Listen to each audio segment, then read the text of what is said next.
आम आदमी पार्टी ने बड़े गंभीर आरोप लगाए हैं। उत्तरी दिल्ली के महापौर हमारे साथ हैं बातचीत के लिए, उन्हीं से जानेंगे कि इन आरोपों में कितनी सच्चाई है। मेयर साहब, जिस तरीके से प्रॉपर्टीज़ को लेकर के, खासतौर पर आपके बेटे के नाम जो प्रॉपर्टी है उसको लेकर के आम आदमी पार्टी ने जो आरोप लगाए हैं उनमें कितनी सच्चाई है? देखिए, झूठे आरोप, आधारहीन आरोप ये लगाने की आदत आम आदमी पार्टी की है और उनके सभी प्रवक्ता पार्टी कर क्या रही है, दिल्ली और देश के अंदर झूठ परोसने का काम कर रही है।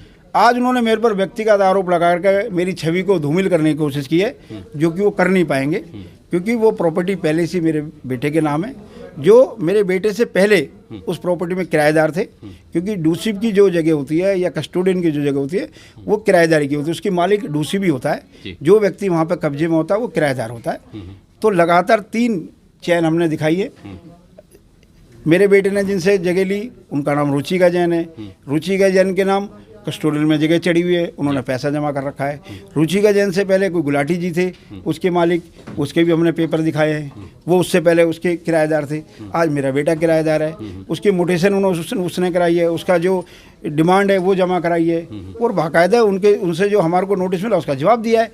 अब आनन फानन में जब कल उनको हाउस से बाहर कर दिया गया, जब उन्होंने हाउस के अंदर सारी गंदगी फैलाने की कोशिश की, तो उसका वो बदला ऐसे ले रहे हैं। ये तो सार्वजनिक विचारों की लड़ाई है। अगर व्यक्तिगत जाएंगे तो व्यक्तिगत उनको भुगतना ही पड़ेगा। क्या लगता है आपको कि ये व्यक्तिगत जो आपके ऊपर एक अटैक करने की कोशिश की गई है, इसके पीछे का कारण क्या है?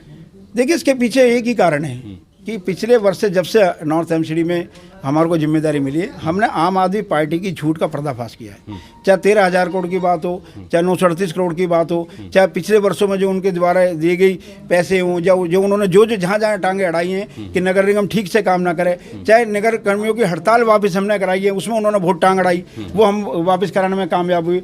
तो मुझे ऐसा लगता है कि आम आदमी पार्टी में एक हलचल है। तो वो चाहते हैं कि हलचल जब ठीक होगी जब जेपी को घर बैठाया जाएगा। वो बैठा नहीं सकते क्योंकि 40 साल से मैं यही काम कर रहा हूँ। छात्र जीवन से लेकर आज तक हमने ईमानदारी से काम किया है, मेहनत से काम किया है। हमारे माँ बाप ने दूध बेच करके, लोगों घर घर दूध बेच करके हमारे को पाला पोसा। आज मेरा बहुत बड़ा परिवार है। हम अच्छे से मेहनत से ईमानदारी से काम करते हैं, लोगों की सेवा करते हैं। व्यक्तिगत आरोप से कोई हमें हिला नहीं सकता। व्यक्तिगत आरोप लगाएंगे तो जो हमें छेड़ेगा हम उसको छोड़ेंगे भी नहीं। अच्छा मेयर साहब, एक बात और है कि ये इस तरीके के जब आरोप लग ही गए हैं तो आपकी आगे की जो रणनीति है या जो गतिविधि है वो क्या रहेगी?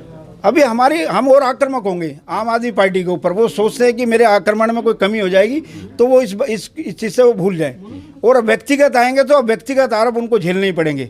उनके अनेक विधायक सरकारी ज़मीनों के ऊपर कब्जा कर रहे हैं। मैं उन ज़मीनों पर जाने वाला हूं, उनको वहां पर उनके रियलिटी चेक करूँगा और वहां उनका पर्दाफाश करूँगा किस प्रकार से डीएडी की ज़मीनें पर उनके विधायक कब्जा करा रहे हैं। अब वो किसकी छत्रछाया में हो रही है। जल बोर्ड के जगहों के ऊपर विधायकों को ऑफिस बना दिए गए हैं, उनको सुविधा दी जाने वाली है, उसकी भी जानकारी भी आई है। उसको भी हम बताएंगे किस प्रकार से दिल्ली जल बोर्ड की जगह के ऊपर विधायकों को बैठाया जा रहा है और जो सरकारी सुविधा उनको मिल नहीं सकती वो सरकार देने का प्रयास कर रही है। तो ये वैचारिक लड़ाई है, ये लड़ाई और तेज होगी और जब तक दिल्ली से इस सरकार को नहीं हटा देते तब तक मैं लड़ता रहूंगा। क्या कानूनी कार्रवाई भी करने का विचार कर रहे हैं? नहीं, बिल्कुल, मैंने सारे कागज हैं। मैंने अपने जो मेरे लॉयर हैं उनको कहा है कि अपने लॉयर को कहा है कि आप सारे कागज देखो, हम कोर्ट के अंदर जाएंगे क्योंकि वो दूसरी भी उनका डिपार्टमेंट है। वो कल को कोई और झूठे मूठे नोटिस बनवा करके दिखा करके भी जा सकते हैं। तो कोर्ट के अंदर भी उनको घसीटेंगे। कोर्ट में जो हमें रिलीफ मिल सकता है, जो वो हमारे से को रिलीफ कुछ छीनना चाहते हैं उसकी भी लड़ाई लड़ेंगे और हर लड़ाई को तरीके से लड़ेंगे